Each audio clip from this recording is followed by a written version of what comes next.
This evening's Dharma talk is titled, what's it titled? No guarantees. No guarantee.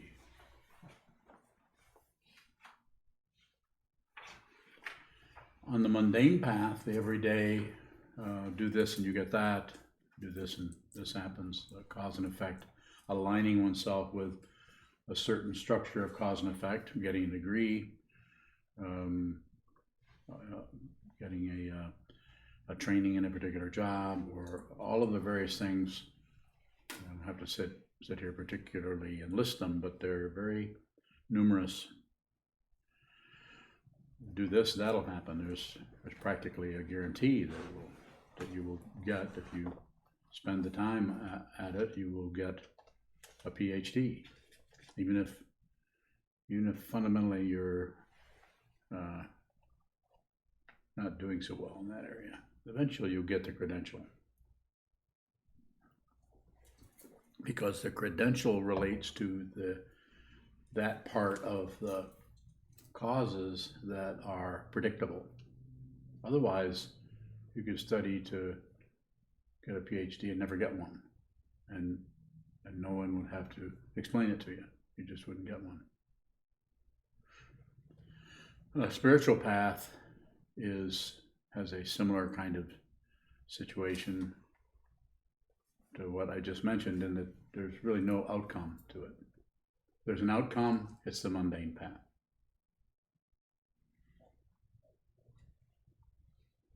Sometimes the path is characterized as being disappointing. And to one's self-centeredness, one's idea of accomplishment, one's idea of all the work we've been putting in, it can get very difficult. It's especially difficult if one is wound up in one's thinking process where you keep looking for advantage, you keep looking for results. You can drive yourself even more crazy than you already were when you stepped on the path by constantly looking for results. There are some, I'm not saying there aren't, but by the time that occurs for you, you won't care whether there's results or not, because the very nature of your perception of the world is no longer based on success and failure. So no guarantees.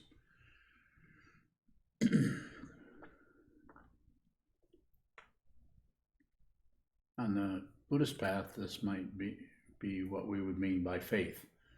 You have an understanding, you've understood what the Buddha said, you've understood what the lineage holders, teachers down through the century have interpreted or added to that, and you think, life is suffering that causes desire, the goal of cessation, the path is Shila Samadhi and Prajna. So it's a very relative situation that you could say, well, isn't that saying cause and effect? Well, yes, we have to use language, we have to use a very relative situation to even get us to move in the direction of an ultimate understanding.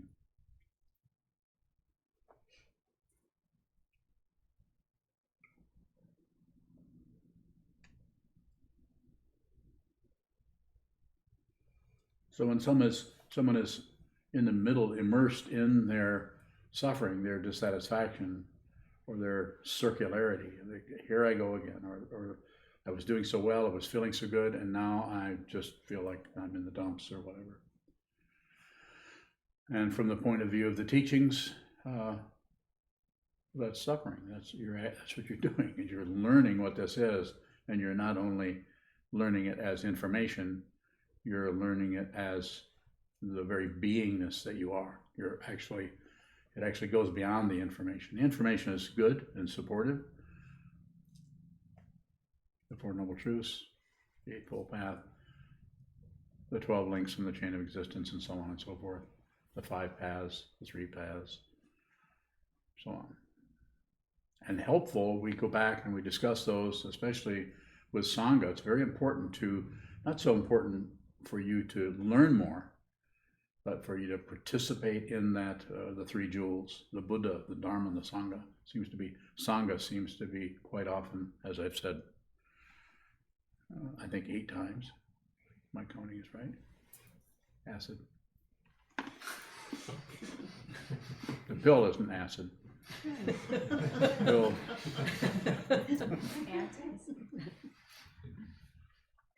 It's not. No.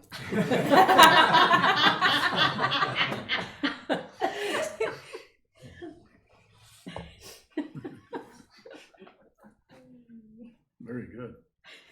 Whoa.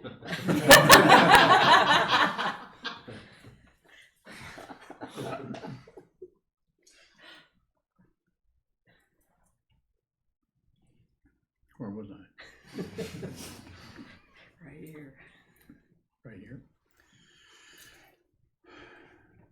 So what am I getting at? I'm saying that there's no guarantees, meaning that whatever you're doing something, if your self-centered mind starts to look ahead for where I'm heading, or am I going to live up to some kind of standard of excellence, or a standard of sanity, or purity, or some kind of elaboration on your ideas about awakening or about transcendence, so on. Probably going to get kind of dizzy in that area. It might take a few years to start getting dizzy.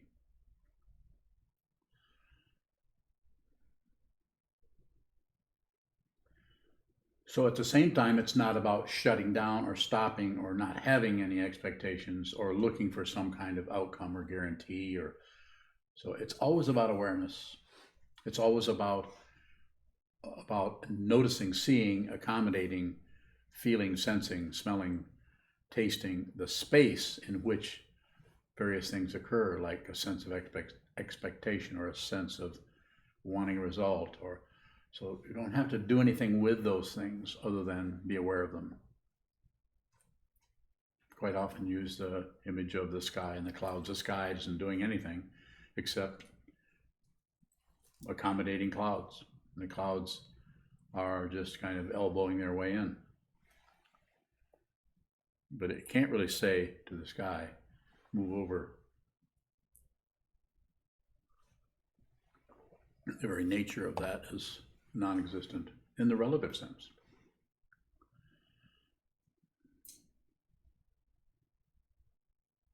So it seems to be necessary in order to see the emptiness that our feelings, emotions, thoughts, ideas, perceptions are empty of what we impute, or empty of what we think they are. And you can't really do that very well, or at least in you could say, timely fashion, if you're persistently and constantly avoiding it by going into opting for your thought patterns. The thought patterns are maybe much more comfortable to think about it, worry about it, fret about it, analyze it, elaborate on it. And what I would say is very similar to what my teacher, Chogyam Trungpa Rinpoche, said, is the only way around is through. You can't really go around difficulty. If you meet difficulty, it doesn't mean charge into it, but it means if you're moving towards it, don't put on the brakes, don't drag your feet, and also don't necessarily speed it up out of some kind of wanting to get somewhere, wanting to get it over with. What am I saying? Allow yourself to suffer. Allow yourself to give yourself some room. You're born, you're alive, you've been here for a few years. You don't know how you got here. You don't know when you're going to leave here. While you're here, wouldn't it be a good idea to see what this is about? Most people just use their life to wring out some kind of partial, relative kind of happiness, just to wring out the juice out of their life on some level. Not particularly accusing anyone of anything. I'm just saying that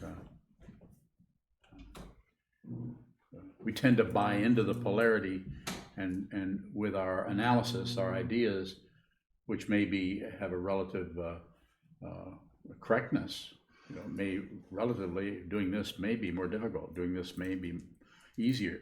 So it's not about not doing that.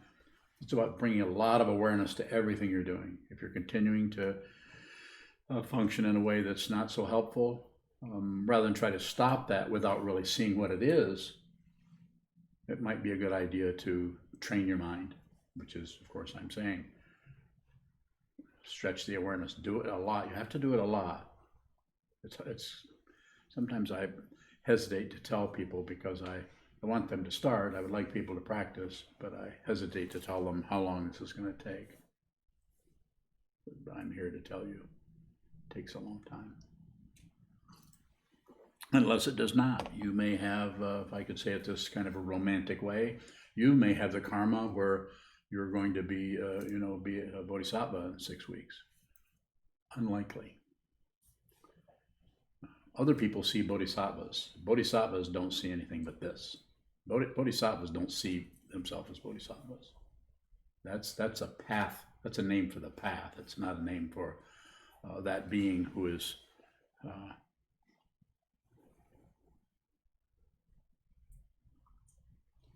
whose whole life is about serving others, helping others. Imagine what it'd be like to actually take on the negativity of someone else. And you don't get to tell them you're doing it. Someone else has tremendous suffering or pain, and you're going to take it. But you don't get to go and say, "Oh, I'm taking your pain. That's probably why you're feeling better. I'm doing a lot of Tonglen for you and Maitri Bhavana. Got you covered." But you could actually do that to some extent, especially for people that are really, you're having a lot of difficulty with. You could take 10 minutes out of your 24 hours and just turn it around. I'm not saying doing Tonglen. I don't particularly recommend Tonglen. I'm not in an argument with Shantideva or anybody, or Trungpa Rinpoche, or Pema Chodron for that matter. I'm not in an argument with anybody. I just don't teach that. I teach a little that a little bit different way. I don't. What I say is just generate loving kindness or caring for others. Not to do it. Not. I don't recommend doing it by following the breath. Was that special delivery? Was it what I think it was? Give him $100. $7. $7. Oh. No, we do what we can.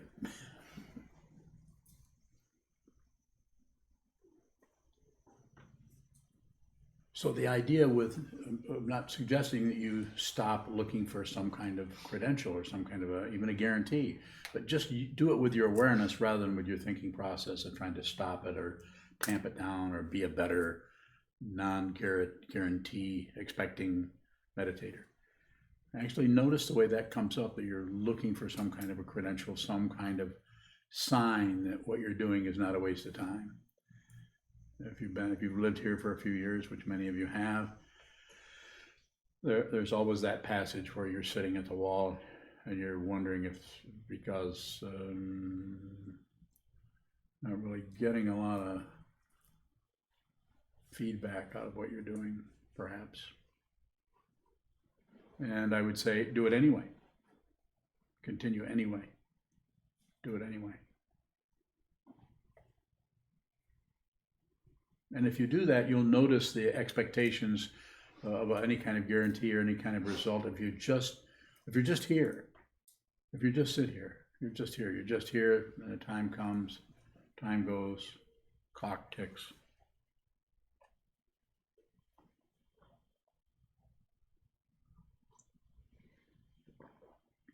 I can answer some questions, or I can continue to talk. Is any negativity that we take in, is that less negativity for others? You could say that possibly. I don't know that, but that's the idea. Is when negativity arises, if it's coming towards you, don't stop it, don't pull on it, don't explain it, and don't shut down on it. Do as little as possible. We all have plenty of negativity. Just one day in your life is filled with comings and goings of positive feelings, negative feelings, neutral feelings, maybe some boredom, maybe some excitement. Quite often things are just going this way and that way. And there could be some of that. I wouldn't go go so far as to say that would be your motivation necessarily. It's difficult enough just to take your own negativity that's coming towards you, but at some point you may find yourself accommodating others' suffering also. And they may or may not know it. Doesn't matter. More?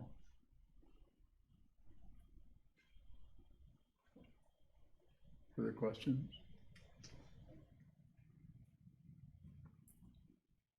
Cody? Does like the amount of space around an object influence an object?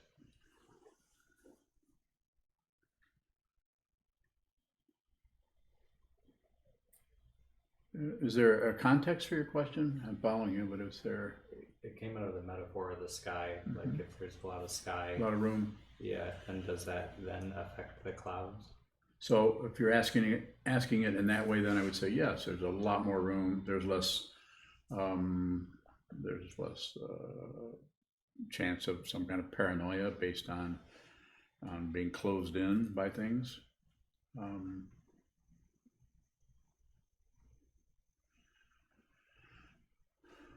the idea there is to sit down and look at the lack of spaciousness in your mind, and this is how the mind, you could say, becomes more spacious. It's already very spacious, but we shut it down with our hope and our fear and our self-centeredness, our turning away from things we don't like and our turning towards what things we like or want based on passion, aggression, and ignorance.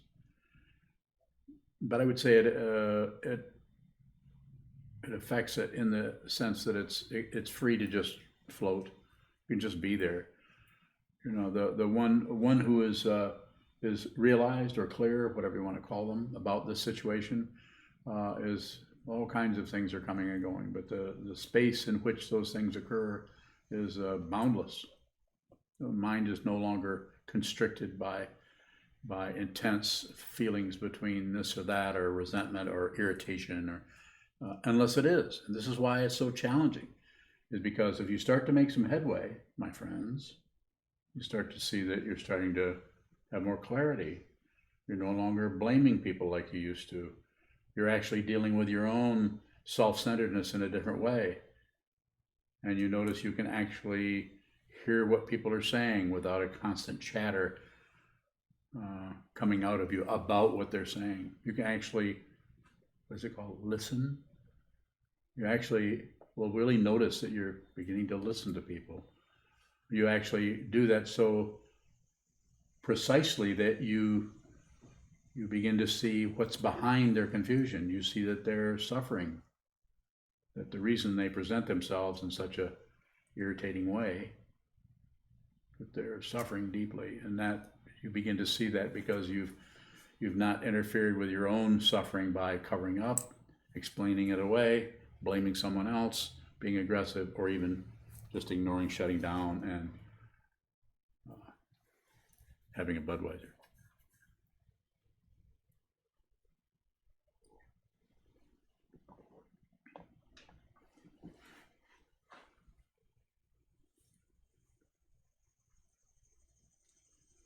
We're feeling discouraged on the path from not getting the results we're hoping for, maybe.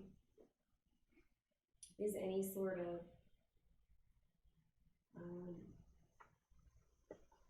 conjuring up motivation or returning to some sort of motivation, could that be fueling the ego? So if you're living here, which you are, and if you're in this room, then I wouldn't worry too much about fueling ego. I'd worry, if you're going to use that word worry, I'd worry about getting the damn thing in view. Actually seeing the self-centeredness without manipulating it at all. Actually see the way in which you have preferences. Don't stop them, don't change them, don't try to make an artificially shiny ego which passes for Buddha nature. So there are different ways to, I usually do this individually rather than say everybody needs to do 100,000 prostrations. I don't teach like that. I teach to the individual, therefore I don't need very many students. don't want very many. Keep coming. What can we use as motivation to keep going in the midst of feelings of discouragement? Mm-hmm. So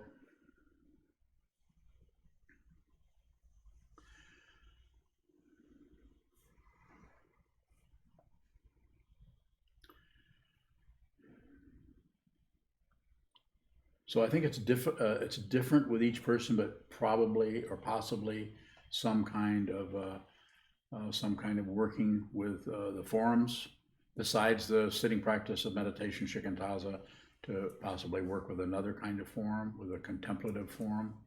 If you have a story around that, would be to do this, just a sitting practice, mindfulness practice that is about just observing, shikantaza, just sitting here and observing.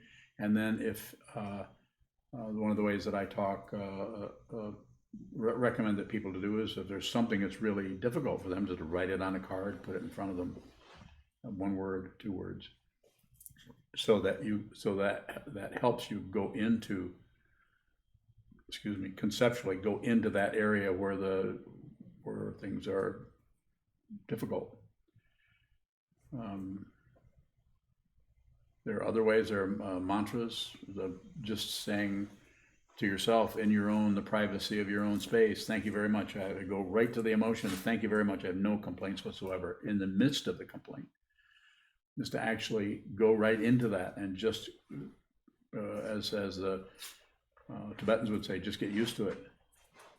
Just go in and just get used to the difficulty, rather than looking for some kind of a way out. It can be very claustrophobic for self-centeredness or ego to do this.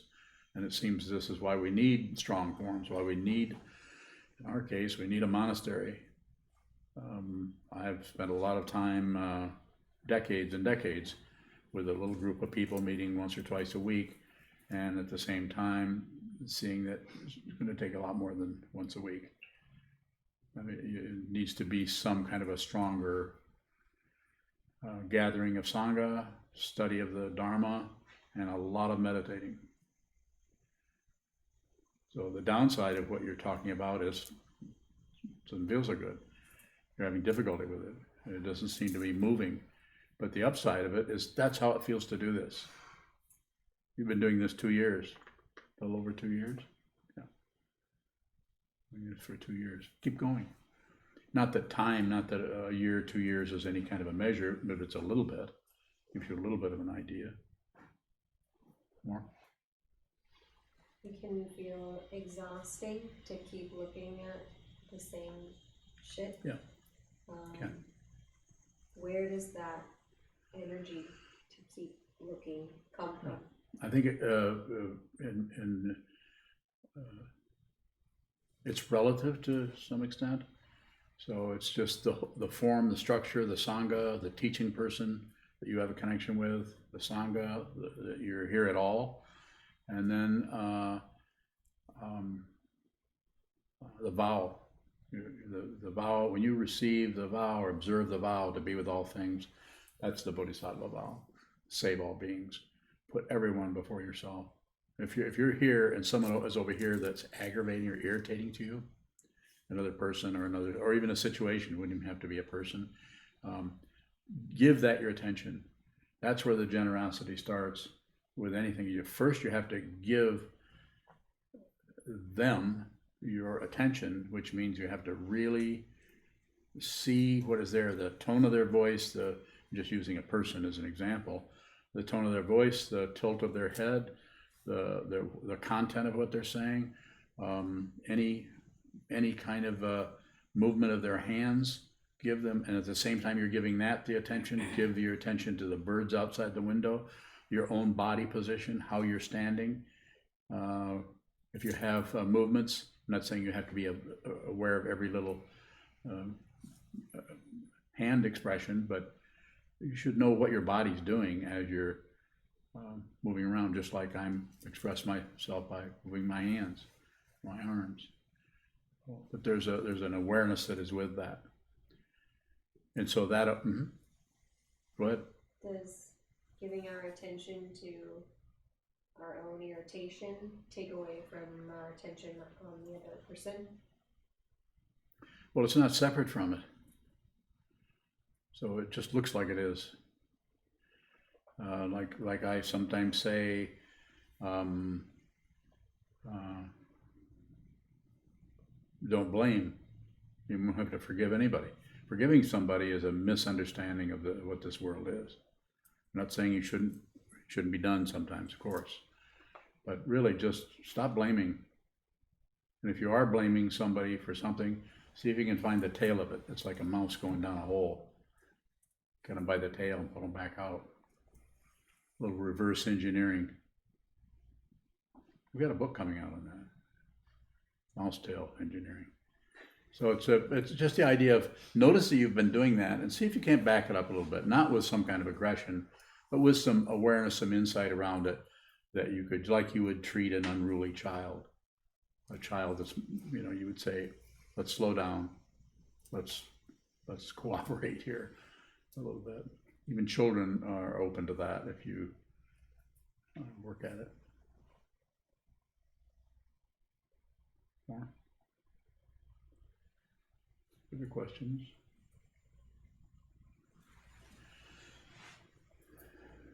So no guarantees. In other words, whatever you're doing, you may never attain enlightenment. You may never have realization, or you may spin in circles and be chasing realization halfway up the mountain. There are lots of sidetracks. Go on the internet. Go on YouTube.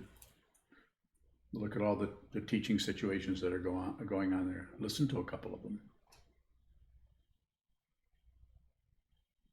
You might find something you like better than this. And what would I say about that? Go do it. Go check it out. There's nothing here to particularly promote, other than find out who you are, train your mind. If you can do it here, I'll help you. We'll all help you. You need to go somewhere else, and maybe you do, yes. So there are a lot of sidetracks. Is there an indication that we've been sidetracked? There can be, and I think it's individual, because the causes and conditions that arise as any person, just like the way we talk, the way we walk, the tone of our voice, the way we handle negativity, the way we handle compliments is so different. Some people, you can compliment them and they'll say, oh, thank you. And other people just start beaming, like Shoka.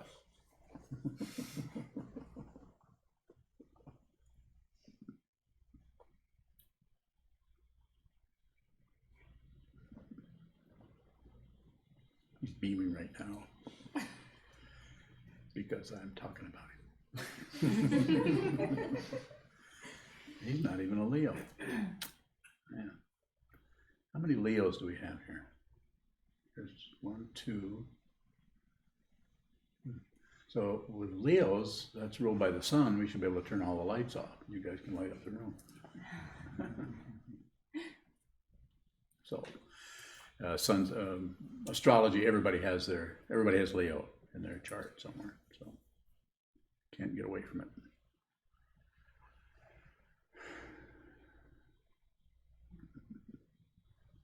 I got sidetracked into whatever that is.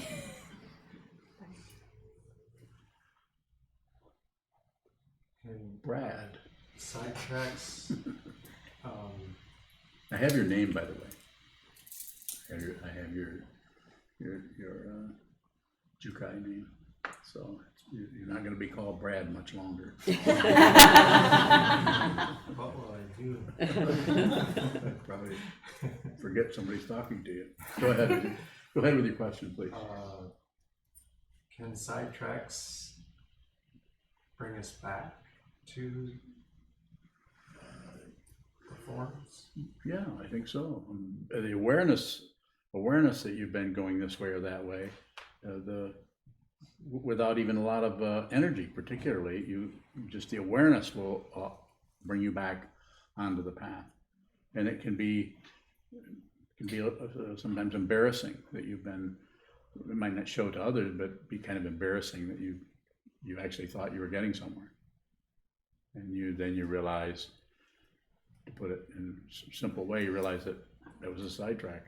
And you were kind of, seduced by it, pulled into it, hooked. So the guarantee is a kind of sidetrack. Yeah, this is what a guarantee looks like. You stop looking at the path and you're looking at the guarantee and trying to live up to it. It's a standard. In a way, you're thinking, well, I guarantee if I just keep doing this, then everything will work out, or everything will get better. Things are probably not going to work out, but that doesn't mean you have to be negative. Let me say it this way. If you realize what this is, you won't need relative happiness. You won't need the kind of happiness that comes and goes, because you understand so deeply what this is, that you're no longer at war with anything, in particular your own negativity. You're not at war. Negativity can come up. Sometimes it can express itself. Those of you who know me well know that I get irritated.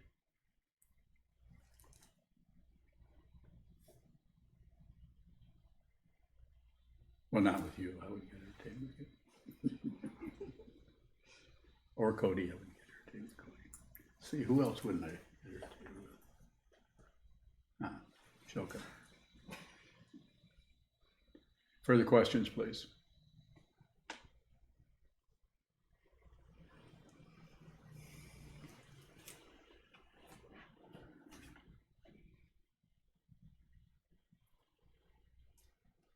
Yes. How do we keep David. looking without looking for a guarantee? Well, you can look and see the way that shows up for you. So just whatever's the way I teach it is whatever's moving, it's fair game. But you have to hold very still so that the contrast, you begin to see what is arising. Because if you're moving around, if the body's moving, the body and mind are so integral that if the body's moving, it's not wrong, nothing wrong with it, but it's very difficult to see if there's some kind of self-deception or circularity is going around, where you're buying into something, believing this, disbelieving that. But if you're holding very still, over time, you begin to see more and more subtle ways in which the mind moves. And subtle ways in which there's some kind of success and failure thing happening on more and more rarefied levels. I guess that would be the word.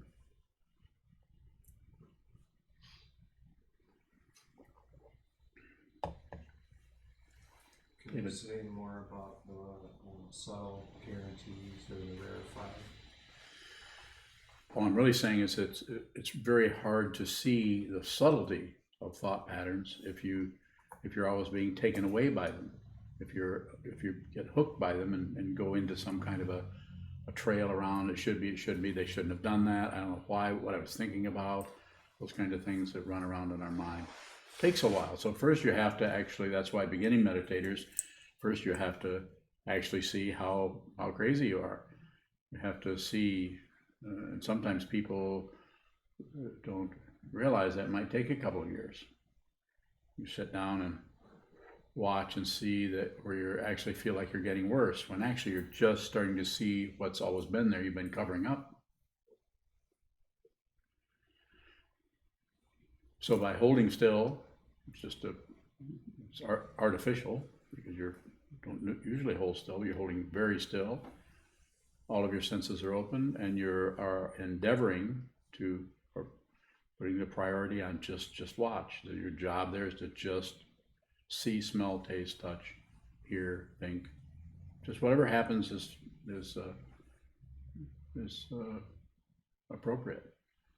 And in this way, we're training ourselves to see the nuance and see the subtlety of everything, not only in the mind, but in the apparent other thing that's going on is outside. Fundamentally, they're not that different. So, but it seems to be, it's hard to practice meditation in action unless you practice meditation with as little action as possible. More? The little little action, how does that move us away from guarantees? Paraphrase your question.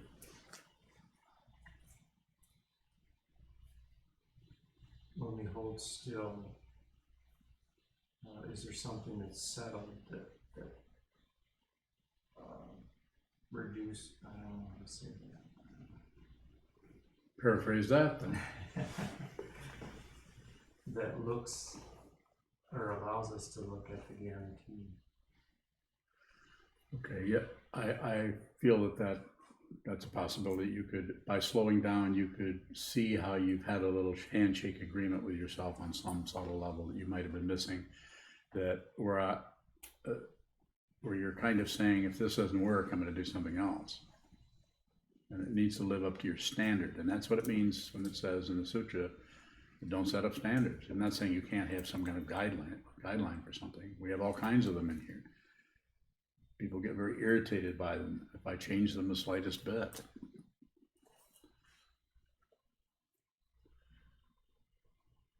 And it's about awareness. So, my friends, it's about seeing what is happening rather than changing it into something better or making it something worse. It's about seeing it. Give your own craziness some time. If you can make friends with your own craziness, which means you don't fight with it, you don't try to get rid of it, you don't try to change it into, transmute it into the Vajra-like samadhi, but you're just with it, you're just there, you're just with it. Then, as you go along in your life, you will be able to work with the suffering of the world, the people you meet in the world that are intensely suffering, and have it all covered up so much that they just smile all the time and go bowling. Yes. How is a form different from a standard? Well, the way it's expressed is the form is something that you may set up the form. You may decide, I'm going to sit every morning at such and such a time, and like you do here, the form is there and you agree to it, and so you're doing it, but you're not setting it up. You're just, this is how the form is, you're just doing it. It's time to get up, time to go practice, time to do this, time to do that. But setting up a standard is setting up something that you're trying to live up to or measure up to, or that other people should be measuring up to this. Like if you're sitting in the Doan seat, you've been there for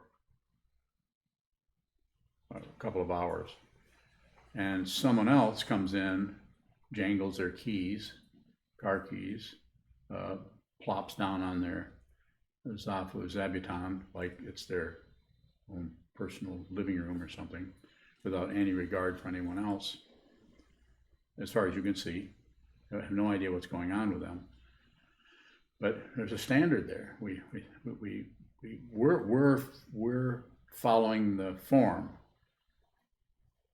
but we have a standard for them, which is they need to follow the form.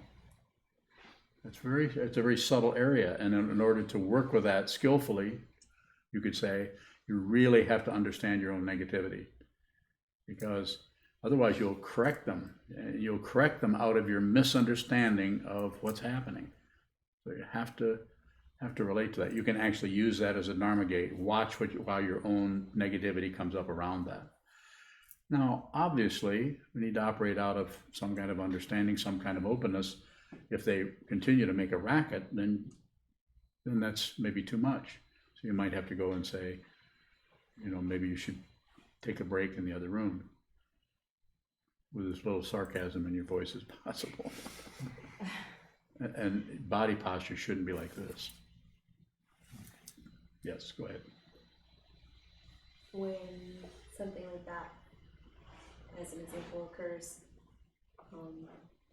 how do we know when to act out of this is enough, or whether that action is coming out of?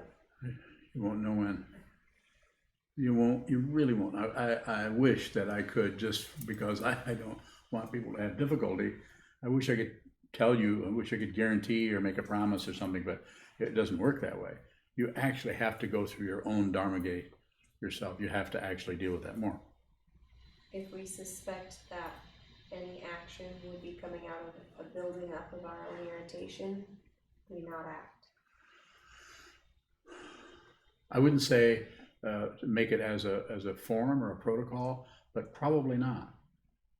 As I often say, don't do anything unless you have to. Hold it, wait a minute, hold on a minute. Give it a little bit of time and see what changes. Common word is patience. Just hold still and watch what continues to ramble or run around, including your own mind, including your own reaction. Give it some time, like we sometimes say when we're having difficulty with another person, especially in our Sangha in this community. I recommend that you sit down with a person, look in their eyes, face them, and the first half a minute or even minute should be just looking at each other,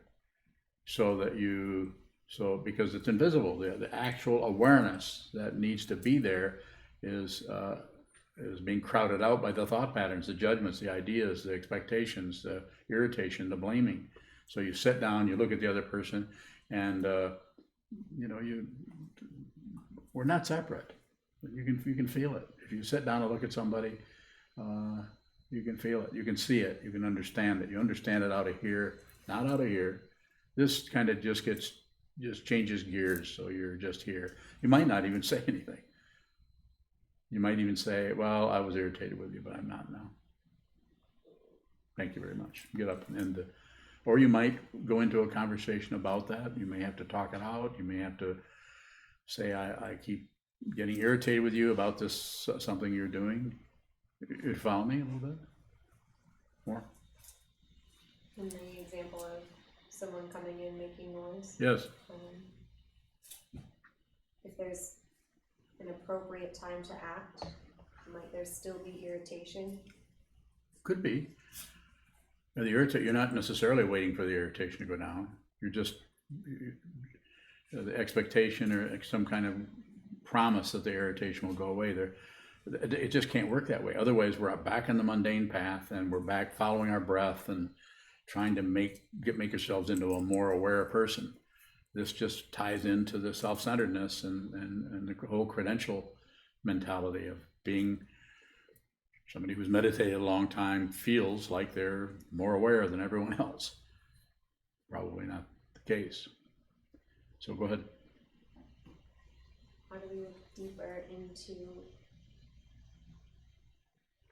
never really feeling like we know what to do? When you say it that way, I think you're already doing it. That's how it feels to do this.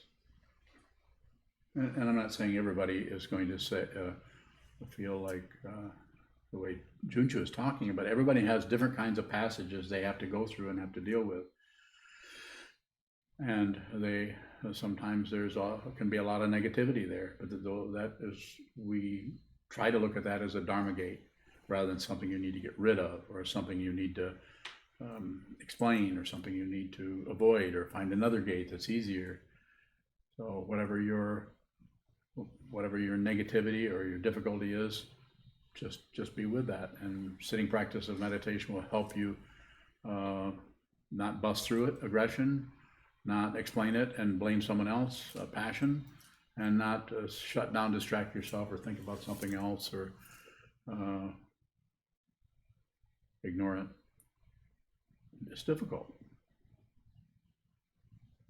And I can say this to everybody here, if you're listening to me, we have some kind of connection, maybe 10 more minutes, I don't know.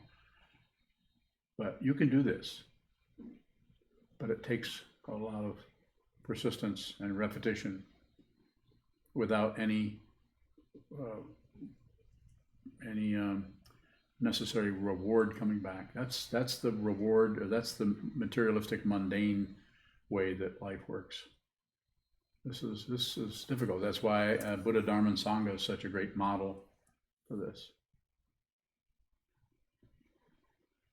Sir? Does the response come when there's a sense of equalness with the situation? Could be a sense of, usually equanimity works in flashes, or balance, so things seem balanced. But if there's any grasping at that, if you want to maintain the balance, or if you think this, the word might be in the back of your, the third door on the left, might be, I think I'm making some progress here. I think I can keep this equanimity going. I think I understand it. You're probably dealing with some level of spiritual materialism. It's not going to be dangerous, especially if you sit a lot and if you come and let me bark at you a little bit. Or Sangha, just relate to Sangha. That's a powerful, very powerful teachers relating to people who are practicing the same path, have the same teacher, and have the same inspiration to clarify their mind and live a sane, uplifted, and lose the war with everything. So that equanimity, what we do there is we watch the way we grasp at it as if it were something. It's called spiritual materialism. We take what is happening, which is just its basic nature, is open space. Who you are is just open. There isn't anything there. It's called emptiness. Emptiness of self, emptiness of other. And the way we see that as living beings is the way the Yogacharans, Asanga and his brother Vasubandhu, and sutras back in a couple thousand years ago say that everything is perception only. It's without a subject and it's without an object. It's fundamental situation. If there are eyeballs and if there are perception, then it's just the perception. There is nothing being perceived and there's no one perceiving. And that's about as close as you're going to get to magic. More about that balance? That's a good one.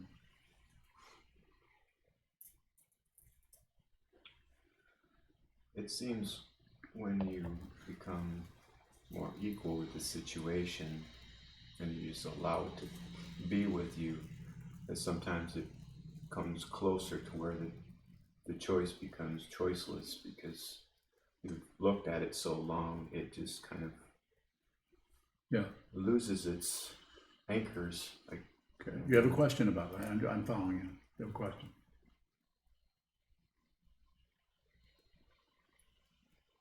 How does that equalness present itself so it is not spiritual materialism? Disappears. You no longer have that reference point because that equanimity is not something that happens to you. If it happens to you, then there's still materialism going on of a different level. Maybe not like someone without any awareness at all, but I'm saying there's still some of that grasping. But when the equanimity, you're not separate from it, then you are the equanimity. If you understand the teachings of the Buddha, you realize it, then there's no separation between you, the Buddha, and anything else you see, experience, hear, smell, taste, touch. Everything is preaching the Dharma all the time. And so, not to take away, because it sounds like the way you describe that you have some intention to go deeper into that and to understand how that works, to understand what's fundamentally happening there. And so I would say investigate, but don't conclude. No conclusion. Always just include. You include until there isn't anything left to include. The way of saying it, and then you explode. Or not. Maybe you won't explode. Michelle. Could empathy be considered spiritual materialism? Not necessarily. Something happens to someone, and we feel some empathy or some feeling. Feel what's happening with them, and we can kind of feel it. You just feel they're suffering, and you can feel that kind of thing, or you can resonate with it. So I don't think necessarily. But then if there's a promotion of empathy, or if there's using that as some kind of a cover up for awareness, or covering up your own vulnerability by professing to be a person who just cares for others. I could do it this way. I just care for others. I never think of myself. I'm always just thinking for others. That's why I'm a nurse, or that's why I'm always going and volunteering. When actually what all that's doing is kind of covering up your own fear. So I think the way you're asking it, I wouldn't say it's spiritual materialism. Drew from Florida has two questions. Yes. is to be motivated by a guarantee of any sort, reflective of an ego flexing its decision-making muscles, so to speak. Otherwise, is they're acting simply because you have to. Yeah.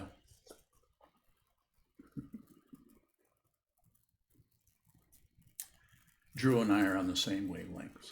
All I have to do is say one word and he gets exactly what I'm saying. Or not.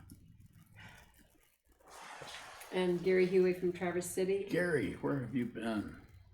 My goodness. he asks, as the feeling of anger pushes me on, is focusing on perception only a form of ignorance as I avoid the feelings of anger? Is perception only even possible when angry? That might be the only time it's possible. Because the rest of the time you're taking a pass on everything.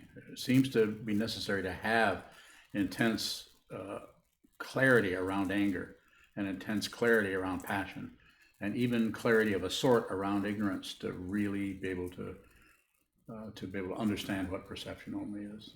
It's not going to necessarily come out of some kind of philosophical speculation. You have to feel it everywhere.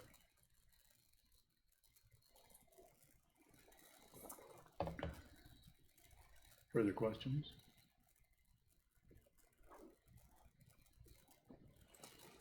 Thank you so much.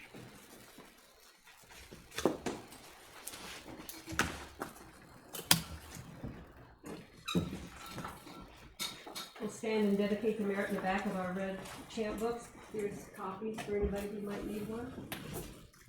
Also like to remind everybody about the donation boxes in the hallway, which gladly accepts your multiple dollars checks. See Junshu for debit and credit cards.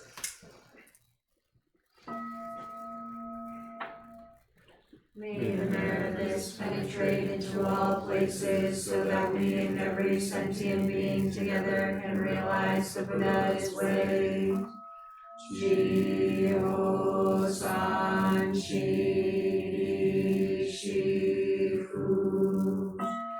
shi-son mu-sa moko-sa, moko-ja-oromi.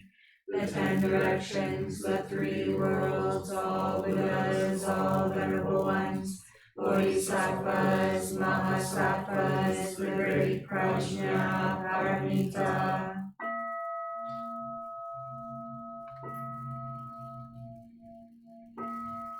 O Buddhas and Bodhisattvas of the 10 directions and the 3 times, please hear us. Please come down out of the light and protect Sokukoji Buddhist Temple Monastery, our Sangha, families, friends, and visitors. Heal everyone who is unhappy, sick, or suffering, and fill them with light.